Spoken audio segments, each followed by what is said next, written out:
no, fan?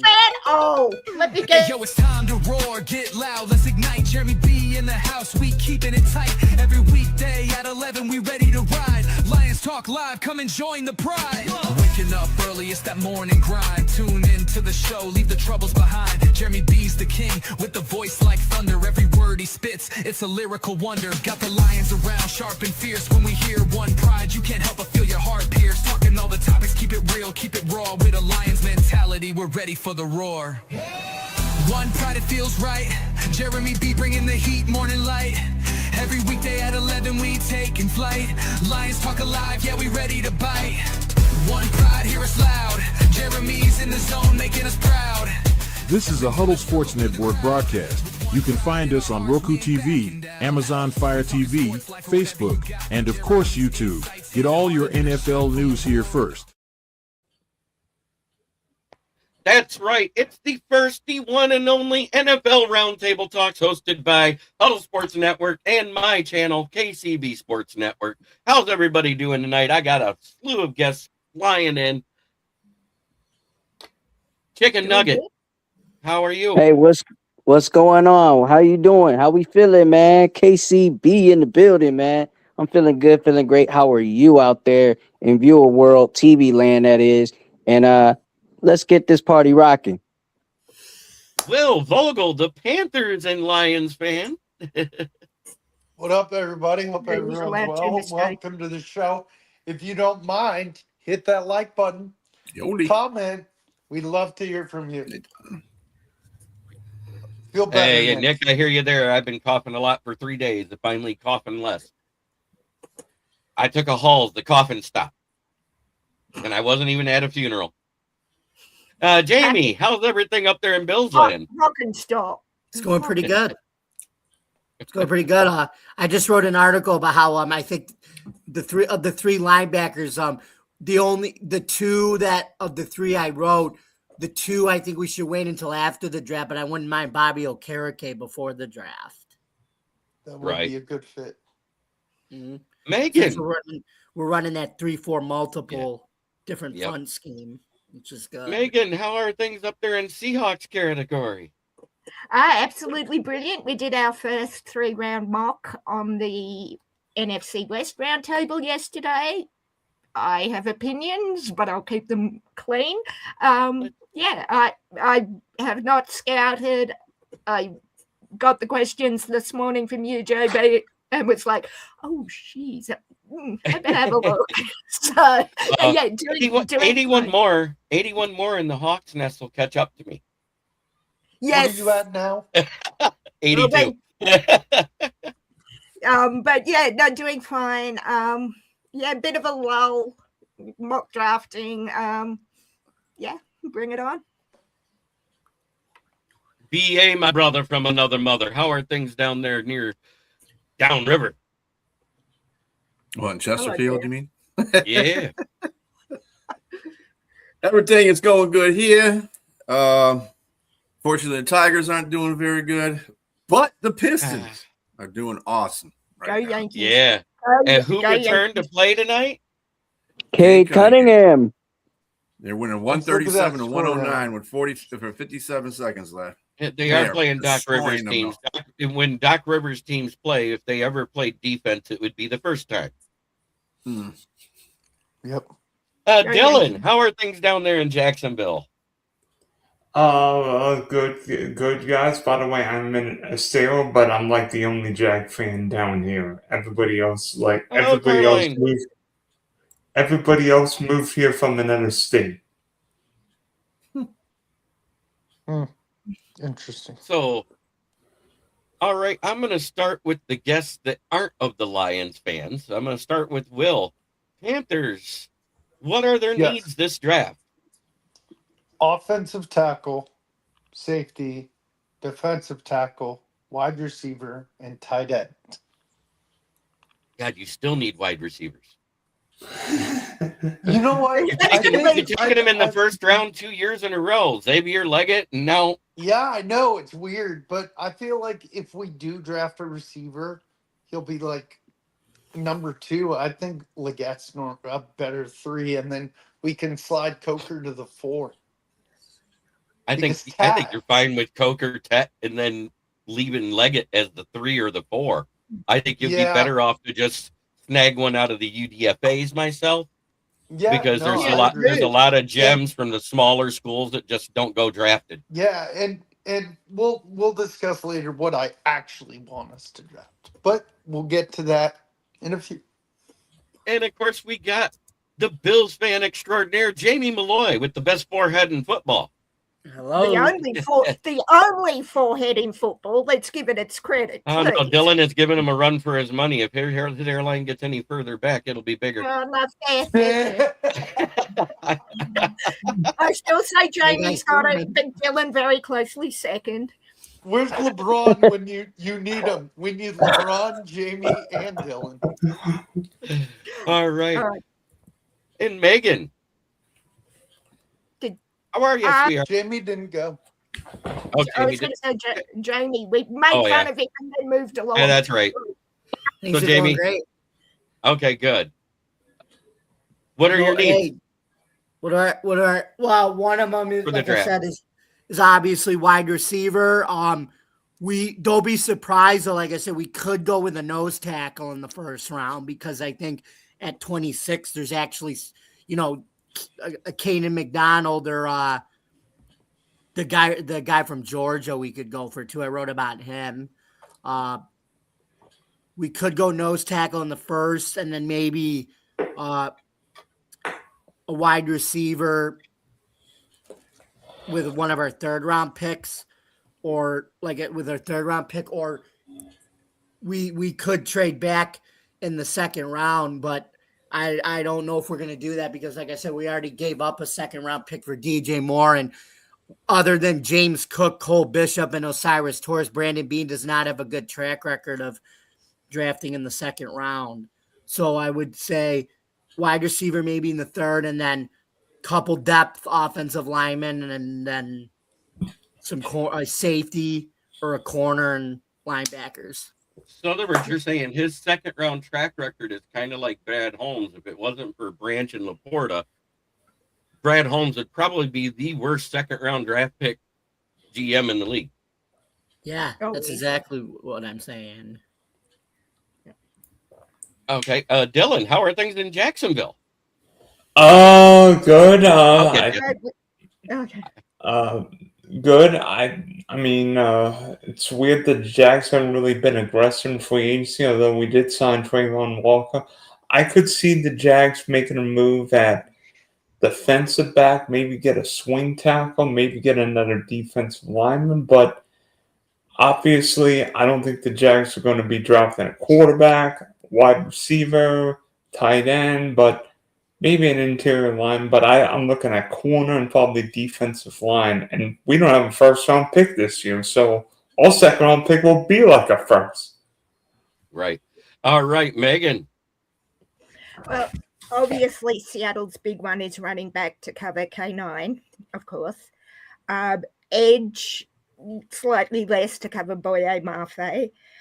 Corner, and again, I'm joining the wide receiver crew, guard, and possible center. But I think O-line is what we cover. We've only got 4 picks, so we don't need a lot, but I think we're just reinforcing trenches and covering running back. And welcome to the show, Jordan of Patriots Media. How you doing, brother? Oh, hey, Jordan. Should I get the Lombardi trophy I've got sitting on? 10 months. Leave them alone. We got 6 of them already. Yes. We already have too much room in our trophy case. Megan, sit down because he got you. We got the one. What a hell of a jab. What a hell of a jab there. Gentlemen, we got the ones that every Patriot fan told me they were getting. Hey, So Megan, sorry, but they did it before it was cool. I was going to say, they did get the one that you guys should have won the first time. Yeah, and the 1 yard line will never be mentioned again, will it? Yes, it will. Still will. It's always mentioned. Except now you would tush push that if it was at the 1. Imagine if they did that back. Imagine if they Imagine all how know cool who that would this have been if they is. pushed that to win the Super Bowl against Brady back What in up, the day. Shula? That would have We been all know cool. who this is, and we all Yep, know what he yep. likes to hear when he pops in the show. Oh, hey, Shula. There you go. So You we got didn't even have Fernando. We got Carling Calum, Nick Burton, Donna, and Pac Babe. I forgot about Pac Babe. Yoli! How do you forget Pac Babe, JB? You had one job. Come on, man. Hey, I caught up to it. And the Seahawks did too on that 1 yard line. When was the last time you lifted a Lombardi, Will? Just jog my memory. We don't need please. one. We're too good to have one. What? Good at We lying don't- to yourselves. So. Okay, First Avenger, Lombardi. I'm going to say this. We don't talk politics. We do not trash fan bases. And we do not do personal attacks. If you bring facts, I'm fine. I don't ban people for facts. But make sure your facts are right and they're verified. Because I do Google and spot check all that stuff if you try to say something's a fact. Hey, Jeremy.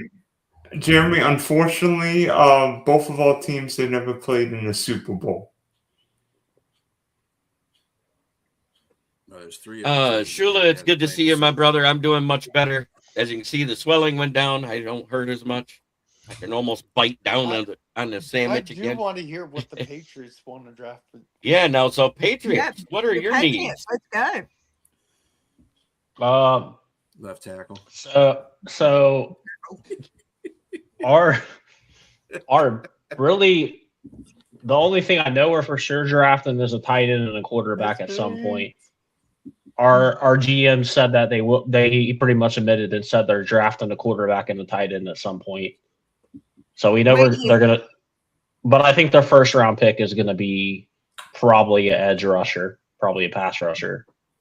You're either going edge rusher or left tackle, is what I'm hearing.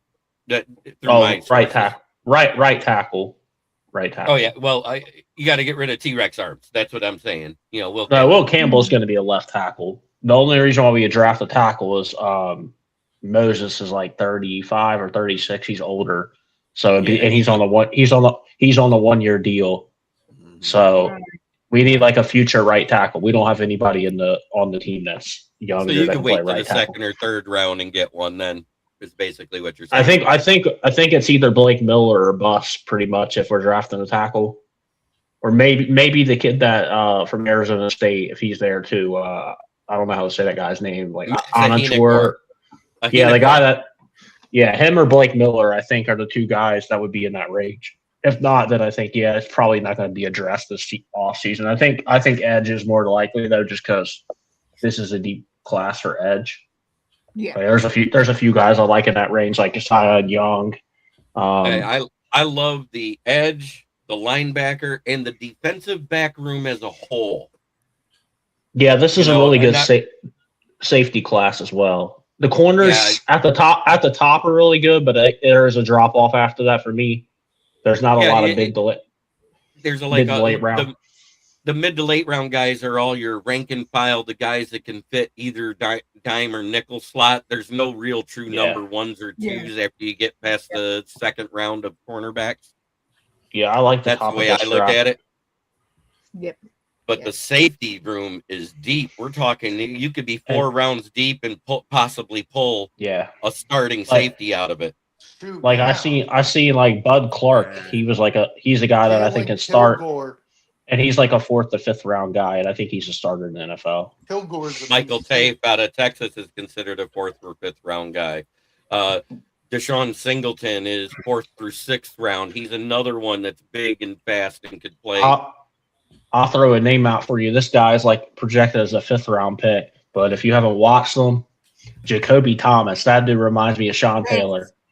Yes. Another guy I like is the converted safety, the one that got too big to play safety, so they moved him to linebacker, but used him as a Viper safety. That Kendall Daniels out of Oklahoma at 6'5" and 242. Love this kid. Safety skills and hits and hits like a linebacker. Yeah, this is definitely a defensive draft. If you need linebacker, safety, edge. I'm Not too many starters though. Mostly fillers. I don't have a super chat because I haven't hit the 1,000 subscribers. That's when you're able to do the super chats and stuff like that. And I don't even get stars on Facebook because I haven't hit their number yet either. So if you want to donate, it's basically through my PayPal, which is at smokingjeremyb@gmail.com. How many followers you at now? I'm at 669. 660. Oh, just went up. 66. It was 668 just before the show. That's awesome. Oh, there you go. Well done. So we're almost 700. Let's go. Only 500 ahead of me. Gain one before we got 15 minutes into the show. That's amazing. Let's go, Jeremy. Put the ball down. That's Joe Brady's. I'll tell you what I will do. I will do the same thing at 1,000 that I did. Yes, I can do that for you.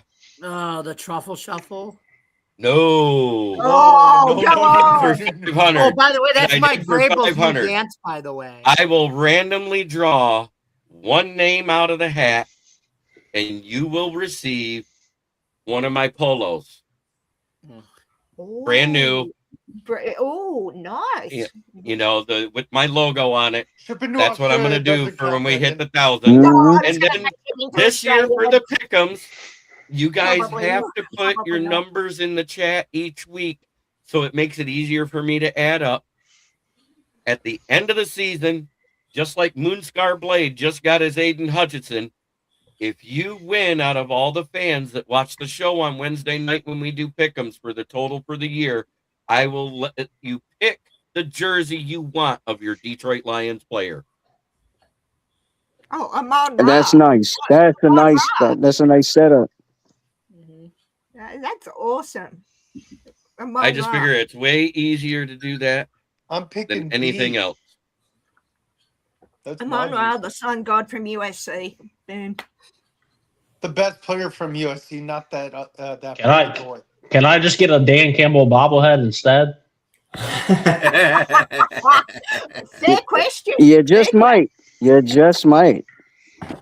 Hey, it's your discretion, buddy. Hey, it's your choice, isn't it, Jordan? Doesn't necessarily have to get a jersey, right? You can get we got Maddox back. We got Avante back. Hometown kid. He did good for us last year. So, I mean, it was only right to bring him back for depth purposes. Yeah, for the Lions. Yep.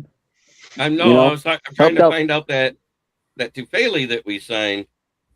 We just signed him 3 hours ago, I guess. Yeah, Hey, Megan, what is your YouTube handle? YouTube. Now let me check because I just had to change it. Hang on. I was hoping Dan would come on so we could see him cry when they trade Dexter Lawrence. Leonard doesn't come on that often. Hang on, I will put mine in the chat because but to my understanding is that Dexter Lawrence is worth $30 million. Well, yeah, if you look at the guys that are getting, if you look at the guys that are getting paid in that range, Chris Jones is declined and he's getting paid like $31 million. Chris Jones. Hang on, guys. To answer the question, my link is now in the chat. Yeah, but that's a one-up too. If you're getting $31 million, that's a one-up over him.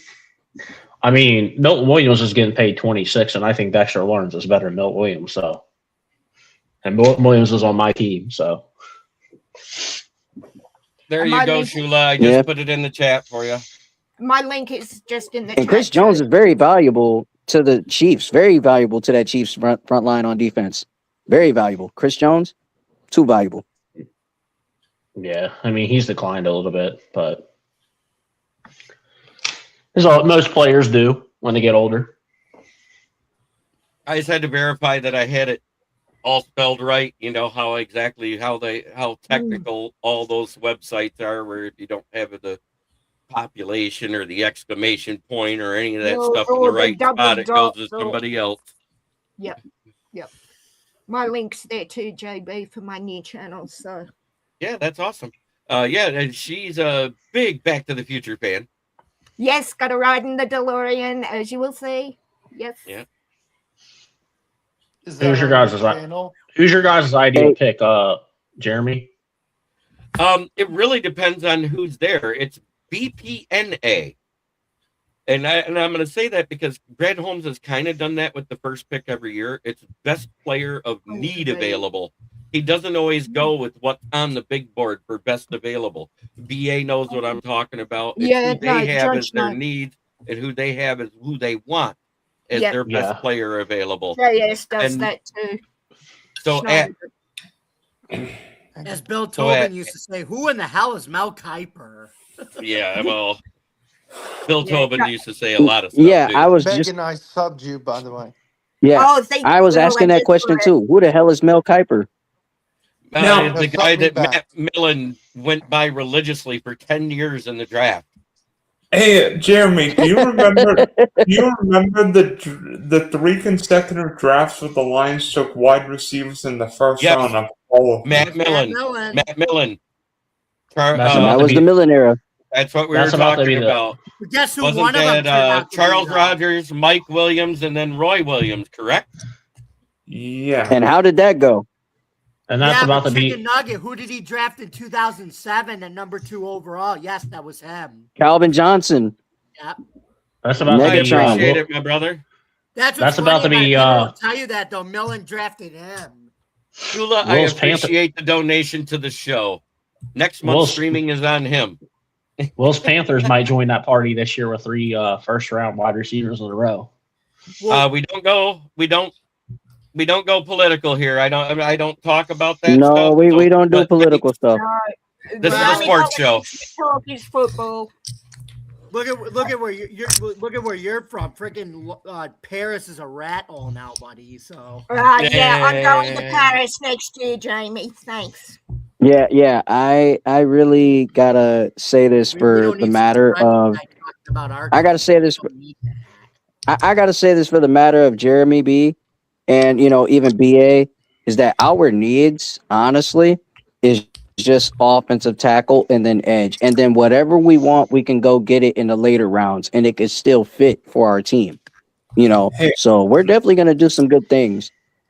Hey, Megan, I'll say this: the number one reason I want to visit Australia is to actually see a koala.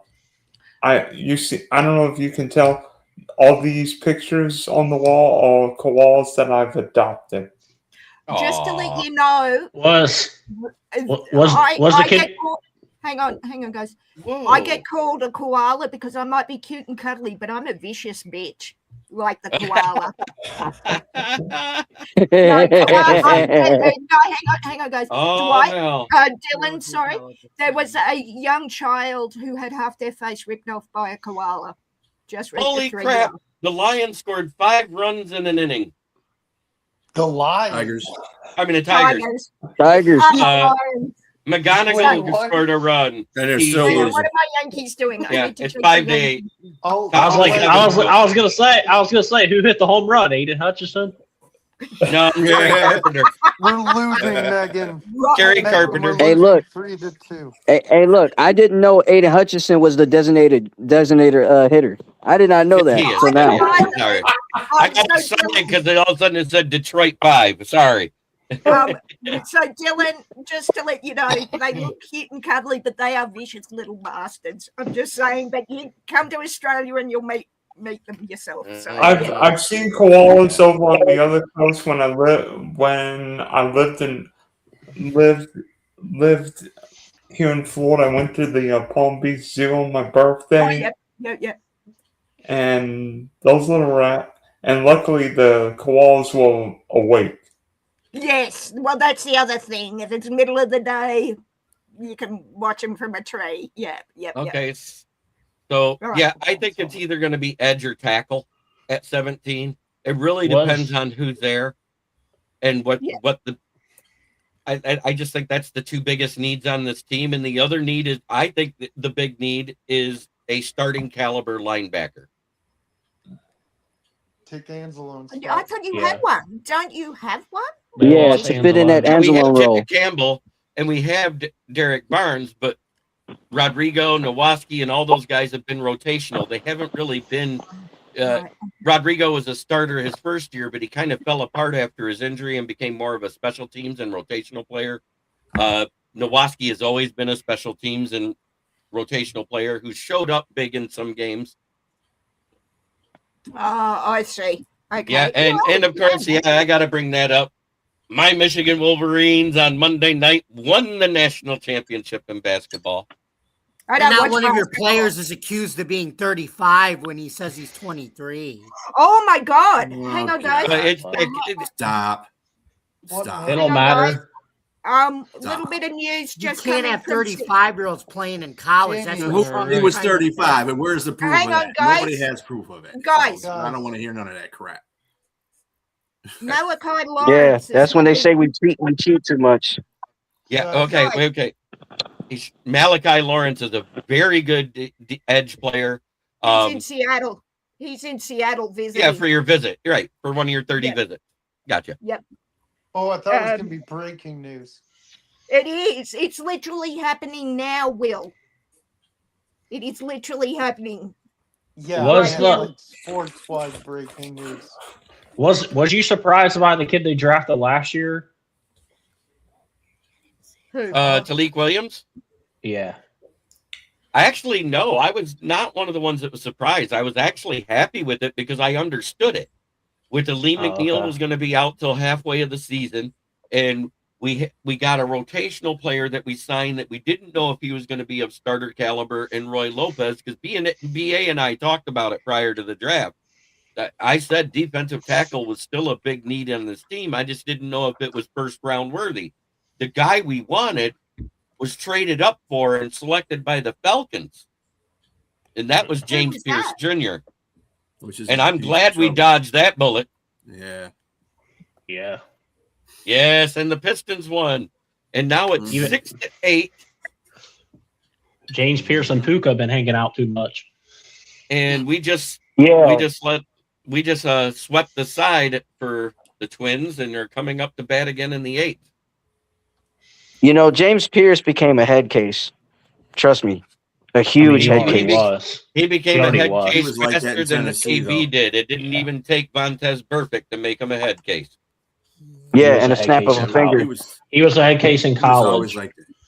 He was like that's that why. in Tennessee too, yeah. That's why everybody was laughing at that trade when they gave up a first-round pick for the Rams, because everybody's like, "Why'd you do that for?" Not only it wasn't a quarterback, it was the edge rusher that had off-the-field concerns. And that was why the debate with the Lions was always James Pierce Jr. to Talik Williams, because of his character issues. And now it's like a trickle-down effect, because do you think the Rams trade for Trent McDuffie if they don't have that extra first? Probably not. I think they probably still would have, wouldn't they? Yeah, because Les Mead has said fuck those picks for a long time. Yeah, but they didn't give up. They gave up. They technically gave up their own, but that's because they had the 13th pick, though. Right. If they didn't have that 13th pick from Atlanta, that's their better first round pick. Are they going to give that up for McDuffie now, or are they just going to say, "Hey, we might get a corner anyway"? So it's like a trickle down effect too. I've got an interesting question for everybody. What is the most fascinating team with outside all teams going in the draft night? Because I think it's the Miami Dolphins with 2 first-round picks, 4 third-round picks. We know Malik Willis doesn't have a wide receiver who wouldn't start on a high school team there. So I have a feeling Miami could be aggressive. Am I crazy? If they had more actual cap room, maybe. Yeah. Them and the Jets have a ton of picks. Yeah, the Jets have so many picks they could pick a whole new offensive team. If the Jets have are a horrible defense, I was going to say if the Jets are smart, they build their team this year and then they draft the quarterback next year. I agree. That's what I think they're going to do. For sure, I agree with that one. Yeah, I think Miami for me is going to be a bit of a loose cannon. Could go either way. Because I think here's what's bad about Miami. For some reason, no matter how bad that team is, they have New England's number one game a year. I don't know why. They could be the most awful team and have the most injuries in the world, and they have that one game where they just come out of nowhere and smoke the Patriots. You know what I'm talking about, Jordan? Well, no, Jeremy, it's because they number one. This past year was the first. Well, let Jordan answer real quick, and then I'll go to you, Jamie. Right. This year, I think this year was the first year in like 13 years we swept Miami. Right, that's what I'm saying. Right. But Jamie, why is that with Miami and New England? I don't get it. Well, I'll tell you what it is, because Josh Allen had the same problem that Tom Brady had, and what it is especially when they go down to Miami early in the year, Miami's got their field set up where they do this where they have their own sideline in the shade, and the visiting sideline is like 30 degrees hotter than the visiting sideline. Yeah. So a lot of players, the visiting sideline gets overheated on that sideline. And Todd Brady had that problem too as he got older. Josh Allen had the same problem. So they use that as a home field advantage. And it gets so hot on their sideline that they get burned down and tired. Actually, we play Miami a lot in December.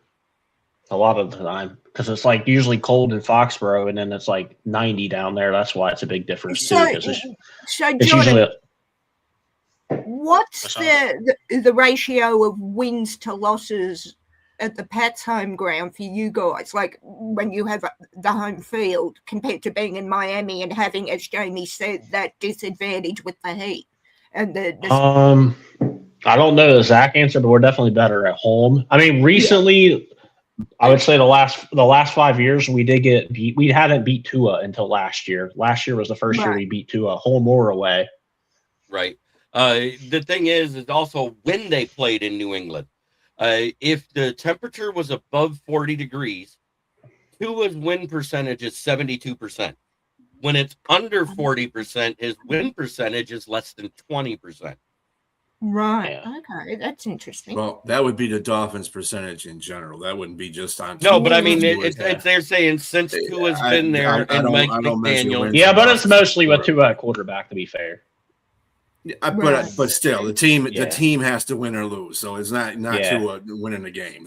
That's what I'm saying. Judge wins and losses on a quarterback. It's a team. Miami has a poor outlook as a franchise. They're just being poor. Very diddly poo. My thing about them is I don't know what they're doing, because it seems like they're rebuilding, but then they gave Malik Willis like a decent contract for 2 years. So it's like, is he a placeholder? Are they seeing what he has? And then they're going to move from there. Like, what's going on? I don't know. I think they're doing like what the Jets are doing. They're going to be sitting and waiting so they can get a lot of that cap space off of their books. No, exactly. They did what the Jets did with AG. They dumped Rodgers.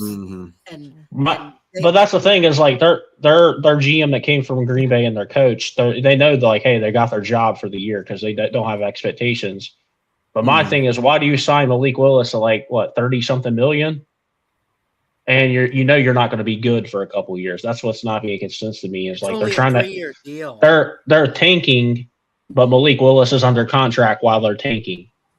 But so if you're gonna tank, just go all out on tank. Don't sign a.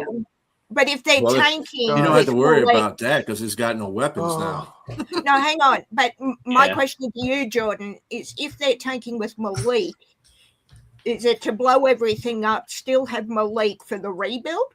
Possibly. But that's why I'm confused why they signed Willis, because it's like a 2 or 3 year deal. Like why, if it in that 2 or 3 year period they're rebuilding their roster. So why? Knows them from Green Bay. That's why.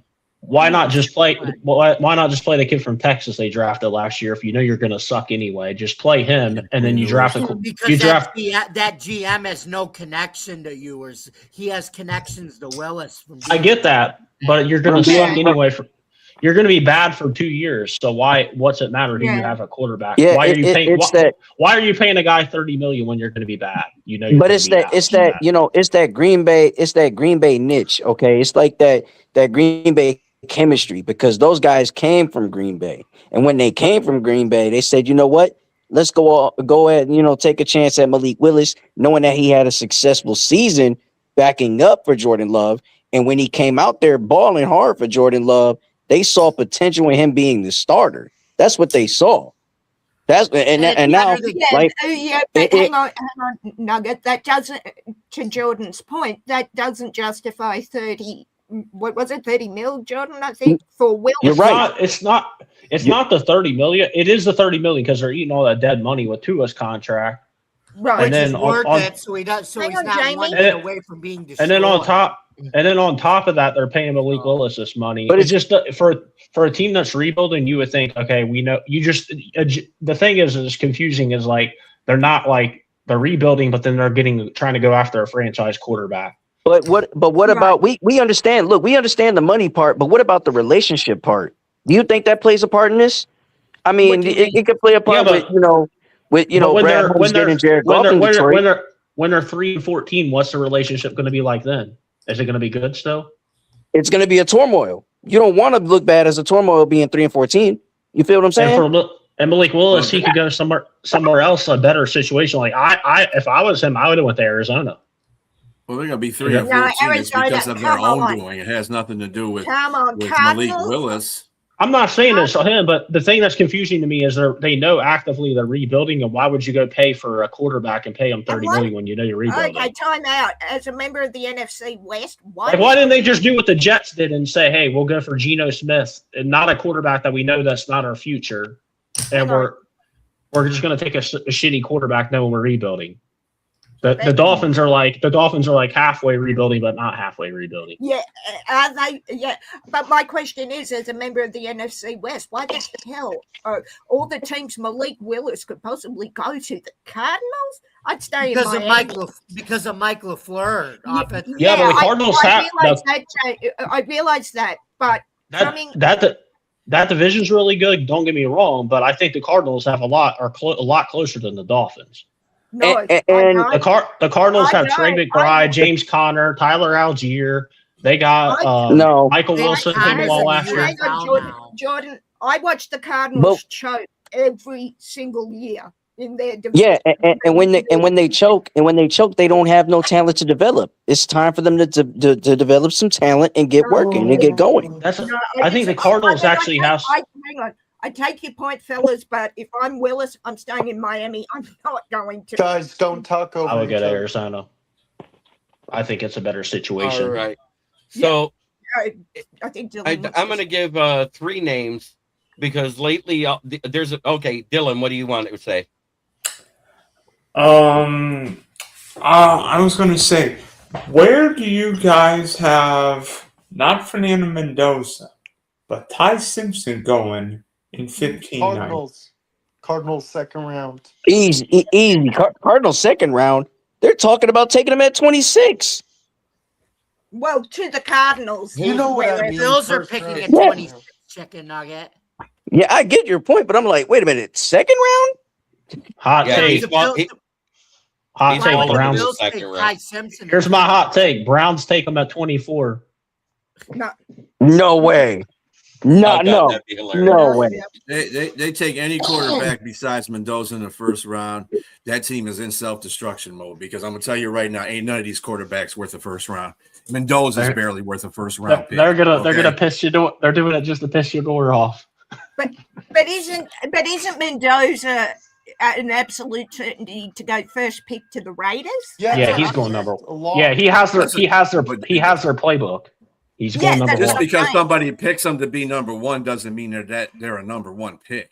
He's going to be ask Pittsburgh about that. Ask Pittsburgh about Kenny Pickett. Hang on. Yeah, and Kenny Pickett turned out to be what? A bum. Yeah.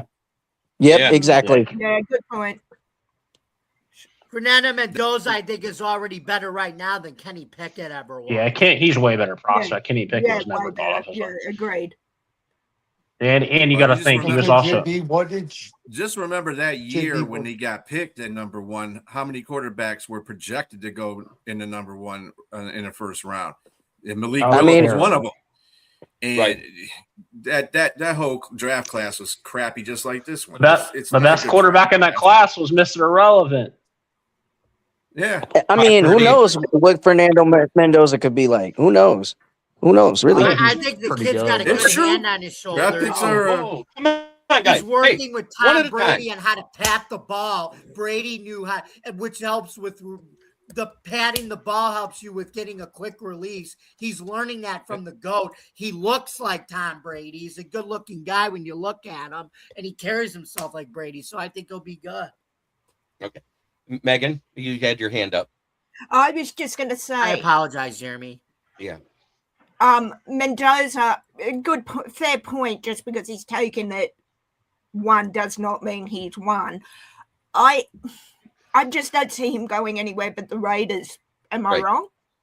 No, but he's going to have Clint Kubiak as his coach. That's what I'm thinking. She just asked, I don't see him going anywhere but pick one. And she's right. That's what's happening. The Raiders are taking them. They reworked their O-line. Kid. He looks like an NFL QB. Jimmy. They reworked their O-line. Women are going to buy his jersey. Wait, I was talking and you interrupted me twice. Please. I'm trying to be patient. But you've been talking over everybody when they talk. They reworked their O-line. They reworked their defense to make that team better to pick Mendoza. And the only thing they need to do after that is get a couple wide receivers and maybe a couple more corners, and that team is ready. It's done. How many picks do the Raiders have this year? I think they have 8 with the compensatory picks that they got, and they got their 7 regular picks. Yeah, so they could pretty much build again, or continue building. They still gotta build up their roster. They still have some holes. Yeah. I mean, you pick one for a reason. But defense got a lot better. I'll put it that way. Yes, we are just a couple weeks away. I think Vinny, in 2 weeks, I do my Mockapolooza. I would love you to be on here to represent the Packers. We do one mock draft with trades, one without. Are you gonna do all 32 or? Well, however many people we have in here, every team that's represented gets to pick theirs. If we want to pick I like leaving some of the computer ones in there. That way, there's some trades offered. You know what I'm saying? Yep. So, I don't know if you were going to do like, hey, you get 3 teams, you get 3 teams, you get 3 teams. No, I don't like doing that because then it takes too damn long because everybody wants to do that. Yeah. Just let me know. Send me a message on Facebook. We follow each other, Vinny. JB, you could count me in as a lock, probably. Okay. You doing that? You say you're doing that next week? No, 2 weeks. 2 weeks from tonight, the day before the draft. The day before that. Okay. I'm in, JB. Remind me, but I'll be in. Yep, I'll send you an email. Vegas has 10 picks. By then, we'll have a really good idea. Okay. So they ended up with 3 compensatory picks on top of because they didn't really. Oh wait, they traded Jacoby Myers away. That's one of their picks that they got. Yeah, I forgot about that. I think I got a third, a 4th, 5th, and a 6th compensatory. Yeah, I think they got a third for Jacoby Myers. JB, just because I've got to bolt in about 15 minutes, are we doing the players we want? Go ahead. Give me your list real quick. Okay, so I've got Pregnon.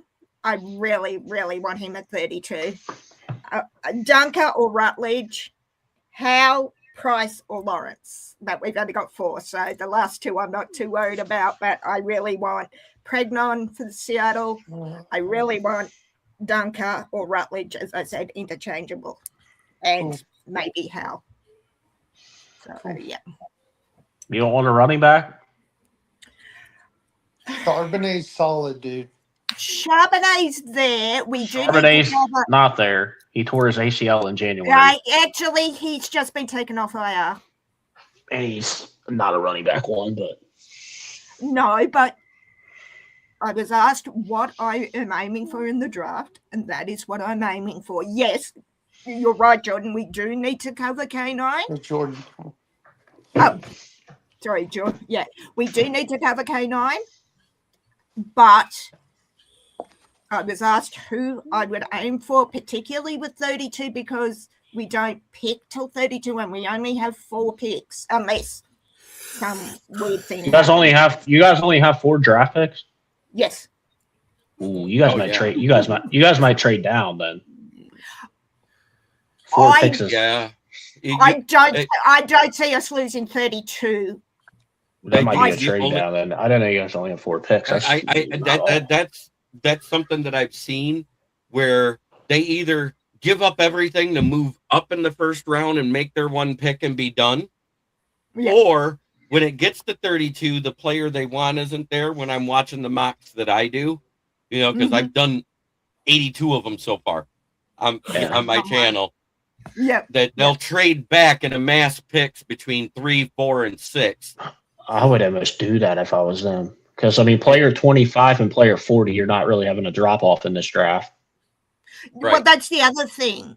I mean, yes, I say I want those 4 players, but I would not be.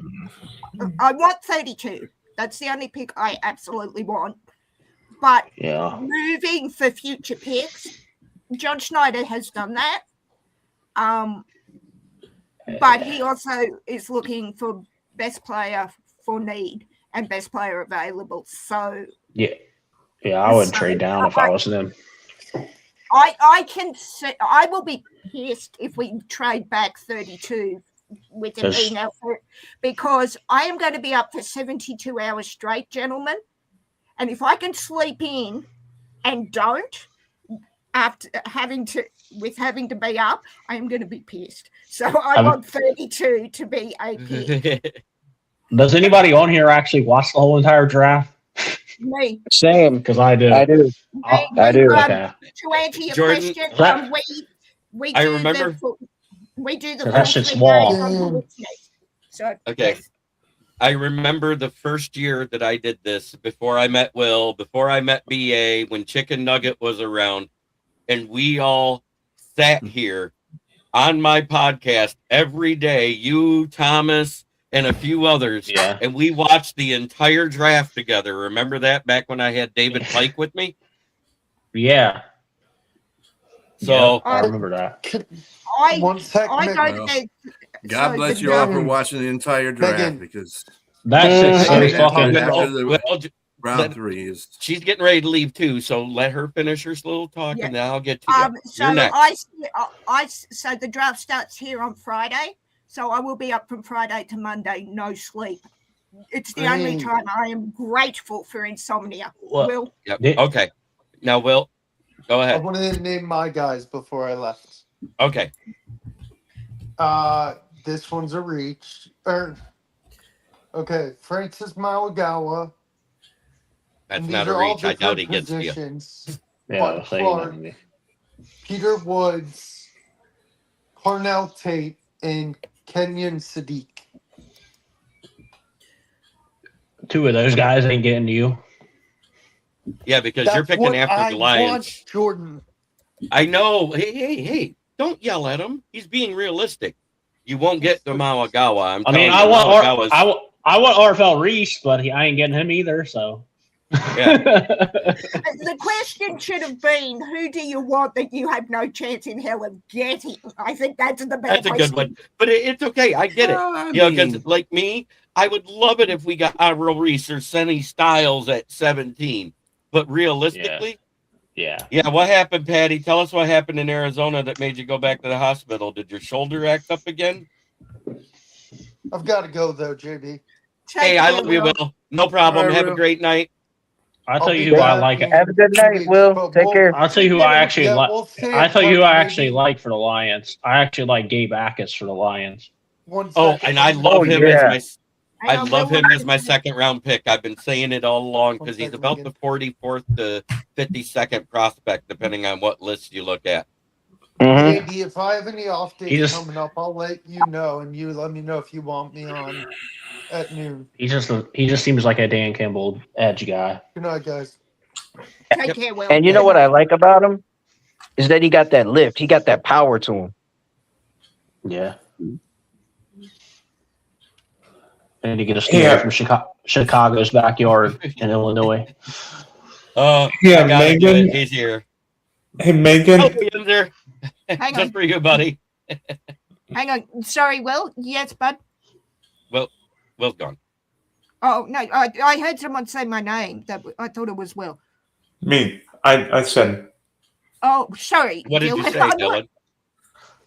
You should. Let me tell you this, Megan. How much caffeine do you drink? Because that might be part of your problem with insomnia. No, Yeah, my problem 20 is I only have 1 4 shot a day. My problem with insomnia is that I was in and out of hospital quite a lot as a child and never developed sleep patterns. I'm going to say for the Lions, 22 and 23 was probably 2 of our best drafts, because in 22 we got Aiden Hutchinson and Jameson Williams in the first round. We didn't really have a second round pick that year, and because we traded up. And then in 23 was when we got Jahmyr Gibbs, Jack Campbell, Sam Laporta, and Brian Branch in back-to-back rounds. That's a haul. But the best value pick you guys got was Amon-Ra St. Brown in the 4th round. That was 2021. Yeah. How long's Amon, the Sun God, the USC God, been playing for you guys? 5 years. It'll be 5 years this year. Yeah, okay, 5 years. I thought it was 4, so he just finished his 4th. Mm-hmm. Yeah, this is the first year of his new contract. That's why everybody said, "Oh, they should restructure him." There's rumors about Laporta true. What's that? That they're trying to like move on from him? No. Okay. We picked up Conklin because Brock Wright, we don't know if he's going to be back after that trachea injury. We've heard nothing about him. Do you think they're moving Sewell to left tackle? But on that note, I've heard a lot of rumors about Laporta being moved from Lions. Have or haven't? So I have. Yeah, I've seen some. They've heard of them. Yeah, there's been a lot, and they've had talks with Washington about getting Laporta, because you know their tight end has retired, so they don't have a start. Yeah, Zach Ertz. Yep. Oh, Ertz is retired. Okay, I hadn't heard that. Yeah, Ertz retired right after the season because they had that awful season last year. I still don't know if we do move on, because, like I said, he won't even be ready. It could end up being one of those trade things like we just saw with Baltimore. They all know he has a back injury. He gets there, doesn't pass the physical, and says, ship him back. I want our pick. Yeah. I mean, that's an anomaly, though. I think that Laporta, I think that the Lions, I think that for every base of a team, you need to pay 5 players on offense and 5 players on defense. Unfortunately, Laporta's going to be the odd man out because they're playing JMO. So they ain't gonna have enough money for Laporta. Laporta is gonna he's just gonna be one of those guys that gets, unfortunate. Would Laporta take a cut? Oh, he doesn't have to take a cut because he's still on his rookie contract, and he was a second-round pick. I mean, worst case scenario, Dan Campbell could suit up for a couple plays. There you go. Well, Vinny, we did beat up the Bears for you last season. It didn't help. You guys lost. Yeah, it's like Vinny. You have to win when they beat up the team for you, brother. And one thing for sure, 2 things for certain, they're definitely looking at trying to extend Brian Branch. Yeah. Well, I think that's on hold right now, too, until he comes back and plays a few games.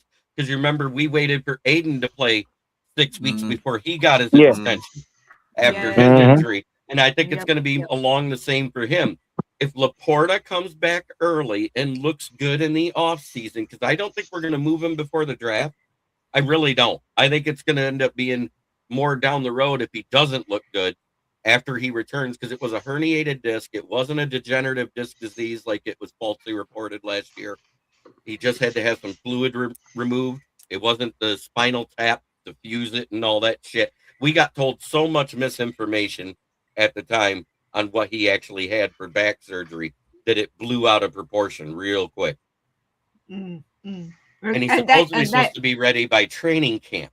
What I'm saying is they may let him play, and if he comes back and looks to form like he did the year before the injury, hey, it might be all right. Might keep him. But if he comes back and he's not performing to snuff or anything like that, and Tyler Conklin takes over the starting job, I bet you he's a trade deadline move. Is this the first year of Hutchinson's new deal too? No, this is his 5th year option. Okay. He's still on his 5th year option, so it's only like $10 million. J-Mo's is like $8 million. It's still cheap to have them on the roster right now. Yeah, I knew he was Yes, close. very much so. And what have you guys extended Jack Campbell yet? No, that's the one that'll probably be done first out of all 4 of them. Okay. They're definitely going to be doing. Yeah, he's going to be one of the guys. They're going to give their 5th-year option first. That way they can take longer to do that one. Because this is year 4 for him? Sure. Yep. Oh, no, never ever. Yeah, he laughed at himself. I really think they're going to do the Jahmyr Gibbs what they did for Aiden Hutchinson, though, just in a different form. I think that if Jahmyr Gibbs is getting most of the carries this year with a newly formed offensive line, got to see how his numbers are. And that's when they're going to base their salary on, or if they're going to even re-sign him. Because, truth to be formed, they can move on from Jahmyr Gibbs. I know nobody wants to hear that, but, you're going to pay him a whole heck of a lot of money. You got Bijan Robinson also getting paid. So right. And they could actually do it the smart way, like I said all along. They could sit there and say, hey, he's our bell cow back now that Monty's gone. Everybody else is like options B, C, and D. We could sit there and just run them to death, franchise tag them, give them top 3 number on the exclusive tag where nobody can trade for them or anything unless it's on our terms. And then the next year, go ahead and transition tag and say, okay, fine, offer him more money, but you're going to give us draft compensation anyways. Who else is in that backfield now? We got Isaiah Pacheco, Sione Vaki, and Jacob Sailors. I forgot you guys did sign Pacheco. And we got Pacheco dirt cheap because he has an injury history. Yeah. And I think Pacheco might turn out to be a beast this year, for sure. Don't care about whoever that is. But that's the thing. He's not going to pick up the load. Do you think he's a 70? He's going to be like a 70-30 running back, 80-20 running back because Jahmyr Gibbs is taking the load. That's exactly what they planned on doing. So do you guys think there's a chance that the Lions bring a 2 running back set with that formation a lot? Like with Pacheco and Gibbs? I think they could because that's a lot of speed at that position. One of them has to learn how to block. That's all I got to say. Both of them don't block very well in the passing game. So it's if they do that 2 running back set, it's going to be a run. You just don't know who's getting the ball. Well, I'm saying you could do passes also too because they're both good at route running out of the backfield. Lions really go to that. They go to a 2-back set anyway. They rarely ever do it if they ever do it at all. They're not going to do that. They're not going to do it. I think they might because of the offensive coordinator they have. Yeah, because especially if they in Arizona, but I was gonna say, especially if they were going to trade Laporta, I could see that happening. Yeah, they need somebody to block. Because then you just do the 2 receiver, 2 back set with a blocking tight end. Okay, top 5 wide receiver rooms. I'm sorry, I'm gonna throw the Lions, the Vikings, the Cowboys. The Cowboys with CD and Pickens, the Rams with Luka and Adams, and then the Bengals. I think that's your top 5 right there. Do you agree with that, Jordan? Yeah. Did you say Vikings? Yeah. I said Vikings. Yeah, I think they're up there too. Mm-hmm. Vikings. You said Vikings, Cowboys, Lions, Bengals. Who else? Rams. Yeah, I probably agree with that. And if Mike Evans works out in San Francisco, then you can. Yes, I did say Rams. If Mike Evans works out in San Francisco, they could take over any one of us. Who's other receivers though? Pearsall, and they're keeping Ayuk now. Christian Kirk is also on it. Christian Kirk. Yeah, they announced they're keeping.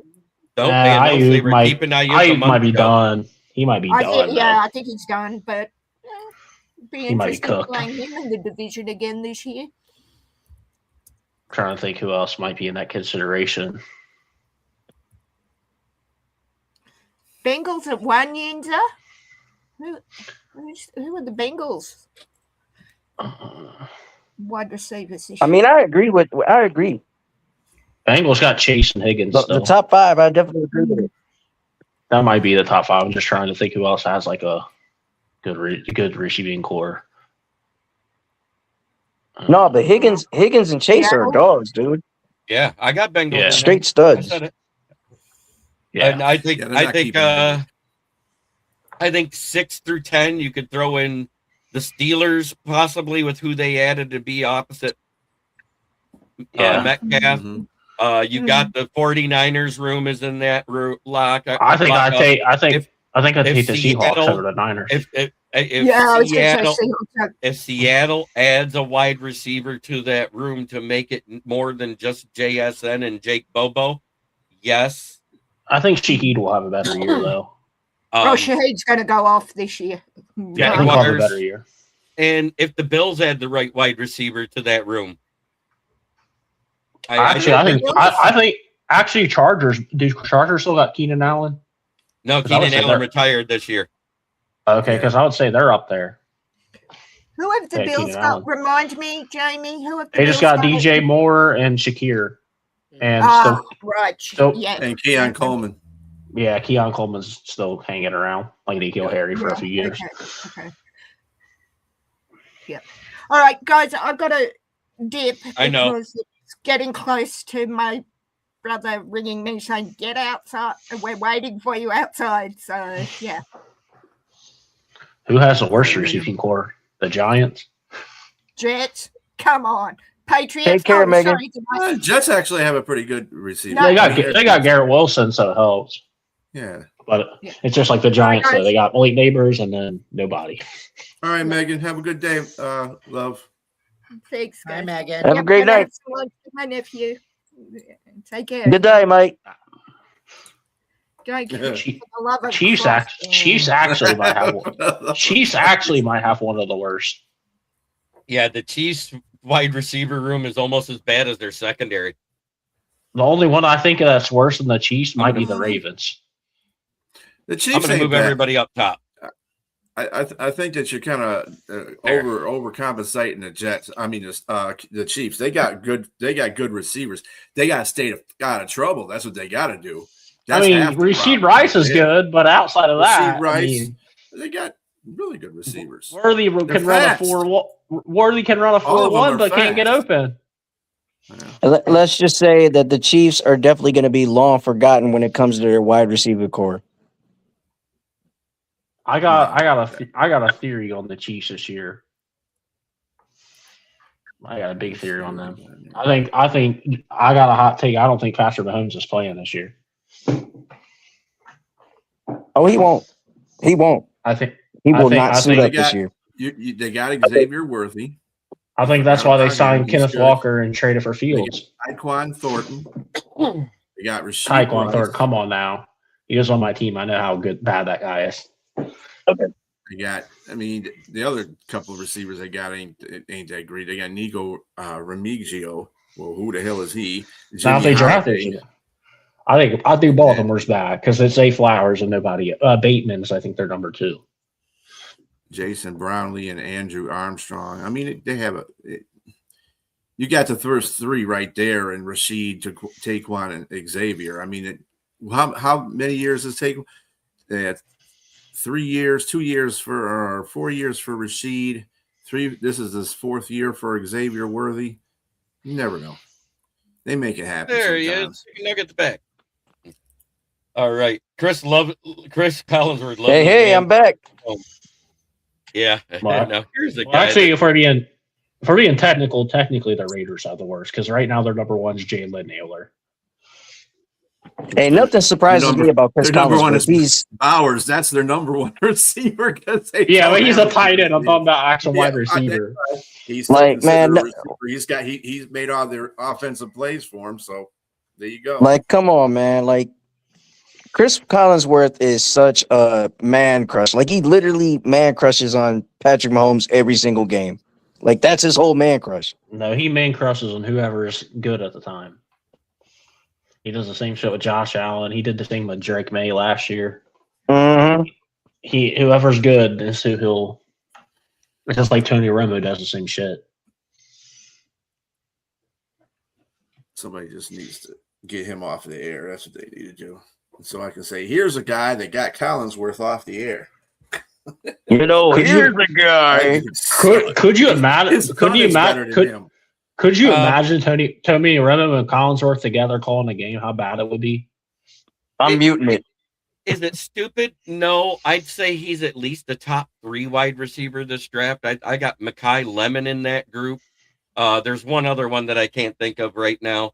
But yeah, for the Browns, Jerry, who? Jordan Tyson is that you got? Yeah, that's the other one. I think those 3 are the top guys, no matter how you look at it. Carnell Tate could be 1, 2, or 3.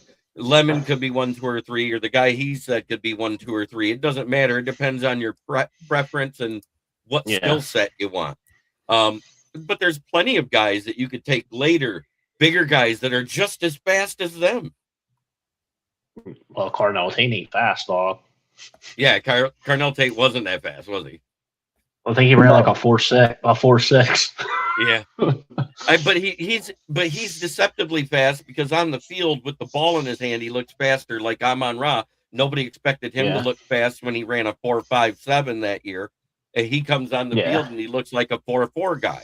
So on the field, the problem with the draft, the problem with this whole situation is you don't run like that every play. First of all, second of all. You have to have skill. You have to have good route running, and that's what makes Amon separated from everybody else because he's a great route runner. That's why Keenan Allen lasted as long as he did. That's when people. That's why people when they say they're fast, I'm like fast and. There's no fast. It's fast and. They have to have an and with that fast. Like John Ross was fast, but there was no and. Mm-hmm. Yeah, and great hand coordination too.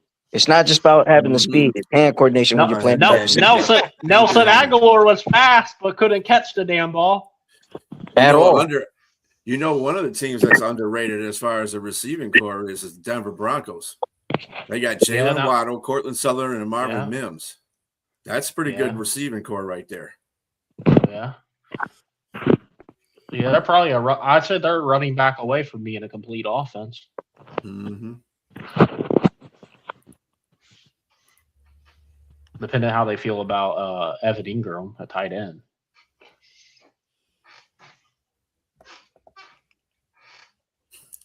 Like Adam Pac-Man says to his strippers, that right? I couldn't believe the Texans picked up Stroud's 5th-year option today.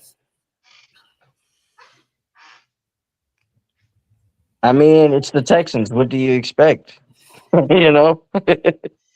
Well, they picked up his 5th-year option. I think they're just trying to give him one more year to see if he can prove himself. And if he can't, he's gone. Yep. Yeah, but the playoffs are just. Yeah, but I thought they would just let this year ride out, and if he's not good, then see ya. Mm-hmm. Definitely tradable. Yeah, and the Broncos are another one with a wide receiver room that's iffy on in the top 15. It's not quite top 10. Do you guys agree with that? Yeah. Because of Cortland Sutton. Because we got to see what they are. Right. I think the thing is you don't know what they are because with Jalen Waddle, they just got him, so you don't know what they're going to be with that. But I mean, solidified 5s are the ones that you mentioned. So that because we know what they are. I'll tell you who's actually I would say they're sneaky better, but they were better probably last year. Is the Colts, but they don't have Pittman anymore. The Colts were way better, but now that they lost Pittman and down to Pierce, we're going to see if Pierce. I want to see if Pierce has that Juju Smith-Schuster fall off like when Antonio Brown left the Steelers, because he's a great 2 that looks like a 1 when everything's going right, but without that guy to take the double teams off of him, will he still stand out? Well, here's another example. We're about to find out this year, even though he's a little older, Chris Godwin. Exactly. I knew you were going there, but he's still got a Buka, so he does have a number 1 with him. He doesn't. He's not Mike Evans. No, he's not. Yeah, but he's still a good, productive wide receiver. Damn good as a rookie. When healthy. The thing I didn't like about Ibuka was the fact that he faded in the end of the season. That's what I was waiting for somebody to say. Did you watch him at the end of the year? He started out good. The year he sucked. He was towards a lot of passes. From like week 9 on, he was not good. Yeah. And just think if they make him a number 1, because Godwin ain't going to make a number. I just don't see Godwin being a number one. But if they make Ibuka a number one, that's going to be more pressure on him. Just think he was taking over that role when Mike Evans was hurt, and he wasn't doing very good near the end of the season. So that's why I could see that. I could see Tampa Bay low-key taking one of these receivers.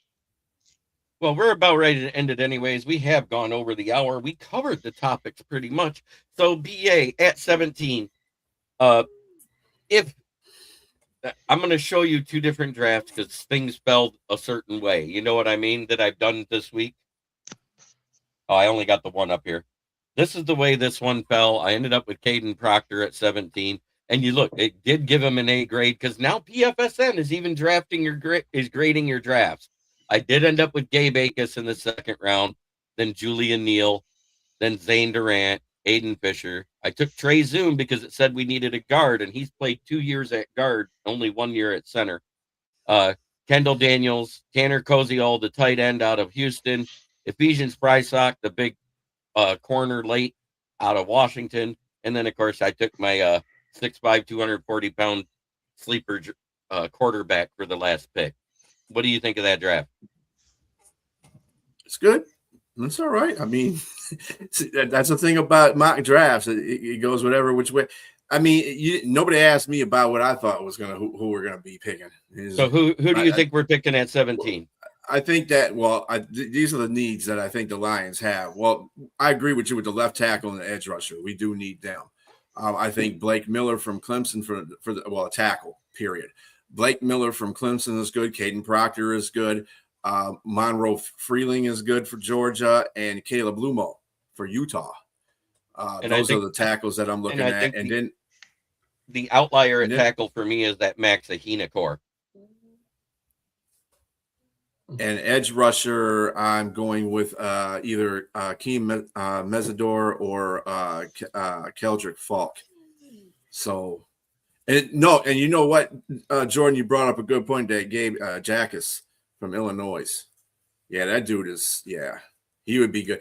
And that's why I think that, see, this is what's weird about the Lions. They've gotten a lot of offensive linemen in the offseason, and it kind of tells me that they have a choice.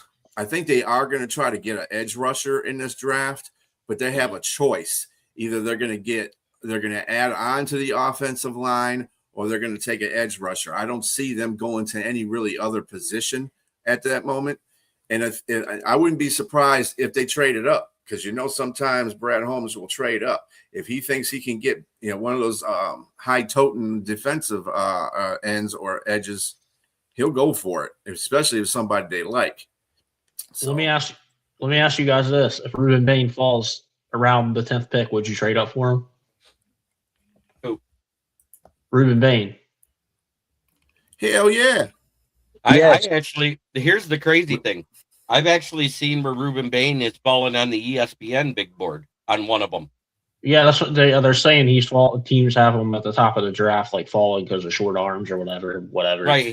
But I know you guys look at ESPN, but I keep NFLDraftBuzz.com, and he's still at the top. Caleb is the number 1, Jeremiah Love is number 2, and Ruben Baines is number 3. So I didn't look at draft boards. I just seen a report that said like the teams who were in the top of the draft were not going to consider Bain because of his short arms. Right. I don't know if that's clickbait and how like that's trying to get other teams to like trade up or. But he's got short arms. Remember, they keep saying he's got short arms, and he's like a T-Rex. But I'm watch the film though. Right. I know. The dude But I'm going to say this: you can't. Ruben Bain wouldn't have been as good without Mesidor on the other side, and you can say the same thing for Mesidor with Bain. They were that good together that it freed each other up at different points of games. Now, in college, to me, that's kind of irrelevant. In football, in pro football, that might be fine, but in college, I think it's harder to be a great. I think it's harder to be a great pass rusher in college because these teams run these RPOs and screens. That's why, everybody's like, this guy didn't have sacks. I'm like, yeah, because the other team threw screens 70% of the time. That's just college's offenses. You don't got a lot of time to sack a quarterback because it's RPO and screens, and they're not doing NFL pro offense. Right. That's right, Rob Dizzle. His name is T-Rex. But if you guys got him, you guys might have the best edge duo in the league if you got Bain and Hutch. And again, that depends on what he brings to the NFL too. I mean, with a draft pick, you don't know. I mean, he could be great in college, but then transferring it to the NFL is a whole different thing. And that's why I don't really. I mean, I pay attention to the draft, but I don't pay attention to the draft because you usually find out about these guys. If they're going to be great, they're going to be great the first year. If they're going to take time to develop, it's usually about 3 years, and you find out what you got. But I mean, it would be good. I would take them. I just wondered now that you said that about trade up. I was like thinking, like, hey, what if Bain does really fall to like, I don't know, pick? You guys are at 17, so like pick 10, pick 11. He's there. Would you go up and get him? And this is why and there's still trade rumors, JB. They're not anything that's actual, but people have been talking about Laporta going to Washington for the 7th pick. If that's an option for the Lions to do, then they can trade picks, and Washington will get their 17th and they'll get their 7th, and they can probably be closer to getting Baines at that point if they feel that that's the guy. Right. Or they could go in the other way because that 7. A lot of people that's where they have the first tackle going off the board too. That too. So, Mauagawa, because it's Mauagawa and Ione are the 2 best linemen. Is corner not a good need for you guys? It's not as big as everybody thinks. Okay. Well, that's because we got 500 damn corners. That's why. Right. Well, but are they good? Are they good? Well, Terrion Arnold after week 4 was a totally different guy until he got hurt. We saw him develop in season. DJ Reed, we don't know what we got with him because prior to his injury, he was great. After his injury, he was dog shit. So let's see what he looks like after another offseason. We re-signed Rock Ya-Sin, who played really well on the outside and at the nickel. Yeah. We brought back Maddox. We still got Enos Rakestraw too that we don't know what's going to happen with him. Nobody knows what he is. Nobody knows what he is because he has yet to take an NFL snap. Didn't you guys lose didn't one of your corners go to Washington, I think? Yeah, Amik Robinson. Robertson. So I thought. That's why I asked, because I was like, I thought you guys lost one of your corners. Basically, the people we lost was everybody 30 and up. If you look at who we let walk out the door, it was everybody 30 and up. We got younger. That's what we did overall. Is DJ Wanham going to be as productive as AQM? Who knows? He's been more productive in less games than AQM has, and AQM, most of his production came last season. So, but that might have been the benefit of playing as the opposite Hutchinson. We don't know. Yeah, I'm not really sold on that one, but I think that we do got a solid corner. We do got a solid corners, but Terrion Arnold is still a question mark. We still have a question mark with Enos Rakestraw, which is funny because both of them were picked 1 and 2, basically. A couple of years ago at the Detroit draft, and then we got Nick Whiteside, who probably can outplay most of these corners on his roster right now. He Nick actually outplayed Reed last year. He outplayed Reed last year. Him and Rock Ya-Sin. Because when Reed went off the field and it was Ya-Sin and Whiteside out there, Whiteside got the pick. I remember that. Does Detroit draft the Michigan guy this year? I don't know why we don't. The only Michigan guy we've really drafted lately has been Aiden Hutchinson. That's it. Because it seemed like every year they got at least 2 or 3 guys on defense. But we pick them up in UDFAs, the ones that's available after the draft, the ones that didn't get drafted. And some of them make the team, some of them don't. We usually pick the guy from small schools that don't get drafted out of Michigan, like Trevor Nowaski. We picked him up. Avante Maddox is actually from Detroit. Oh, really? People don't even realize that. He grew up here. He's on Devontae Maddox, the Eagles former corner? Yeah, our safety, Avante Maddox. Yeah. I didn't know he played for you guys. There's only one Michigan player on our roster right now, and that's Aiden Hutchinson. Yeah. And then you got to remember our tight end is also from Michigan. Yeah, because every year I'm like, you guys Every year they have from freaking Michigan, but he's from Central Michigan. But he lived in Chesterfield, as a matter of fact. Yeah, because they have a couple of guys this year that are going to draft like second round on their front 7.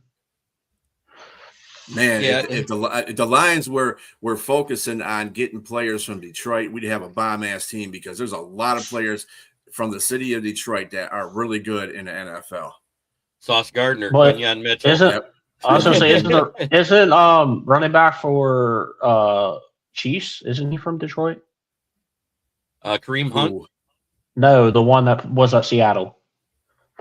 Oh yeah. Yeah. Well, he went to Michigan State, but I think he's from Detroit. He's from Detroit, I believe. I thought he was. Let's put it this way: the best 2 cities in the country for players in the NFL is Bradenton, Florida, and Detroit, Michigan. That's the best 2 cities in the nation. And the crazy thing is, the one that nobody talks about is Jersey City. Jersey City is in the top 5 in Jersey, and nobody realizes it. Yeah, everybody just thinks all the talent's in California and Texas. And then, also in the top 10 is Syracuse, the actual city, not the college. I was going to say, when was the last time Syracuse put out a good player?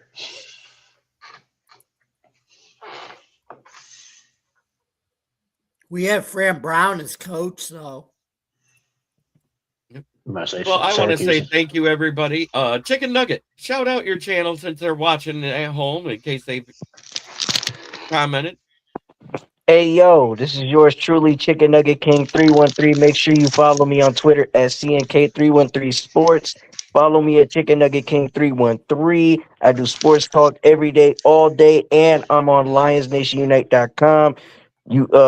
Basically on Lions Nation Unite. You can go out there and get our gear right now at LionsNationUnite.com. Sweaters, t-shirts, hats, you name it. It's all Lions related, all for you. And basically gonna be one pride, swagger to the fullest. And you can even catch me here on the NFL Roundtable Talks to be exact. And go out there and subscribe to the Kid Chicken Nugget King on YouTube right about now with 374 subscribers. So, yeah, you know what to do. Holla back at the boy. All right. Jordan, shout out your channel. You still got yours going? Or you just getting started again? I'm probably going to start back up soon, but you can follow me on Facebook, Jordan G Dub. And then I'm going to start coming on here every Wednesday. So awesome. BA, shout out yours. You know why I make Jamie go last. I'm the producer of the McGrath Network podcast network, and we have a lot of shows on there from anywhere from the Unprofessional Professional Sports Show, which is kind of funny. That's on that Wednesday, just before this show actually.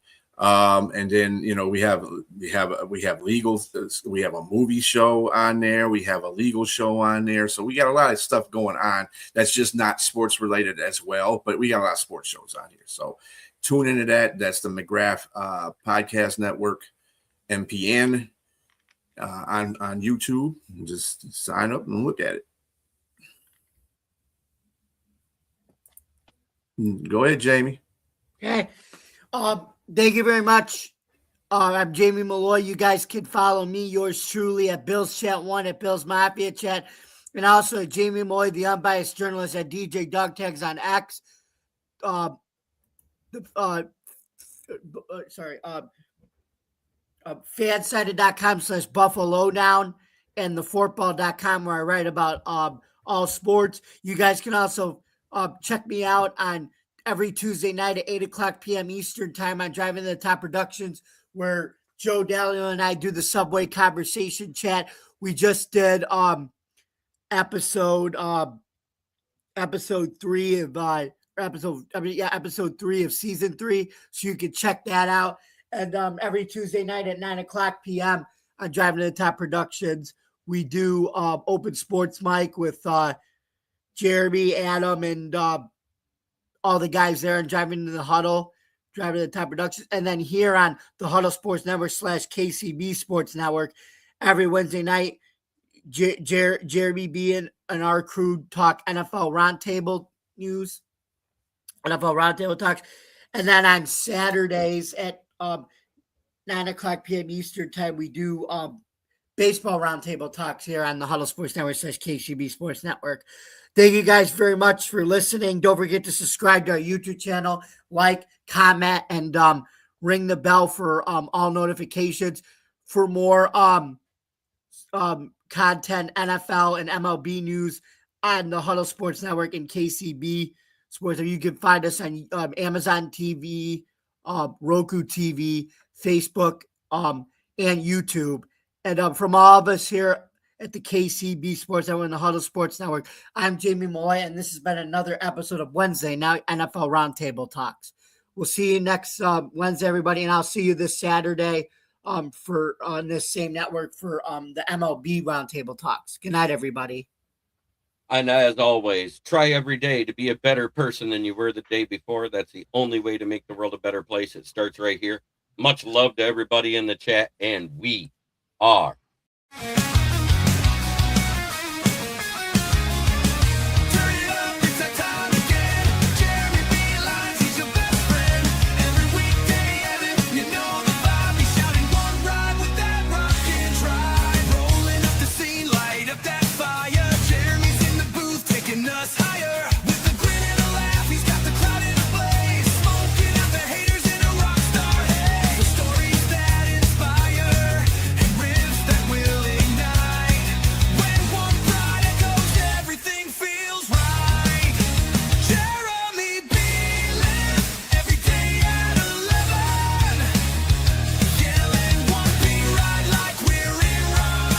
This is a Huddle Sports Network broadcast. You can find us on Roku TV, Amazon Fire TV, Facebook, and of course YouTube. Get all your NFL news here first.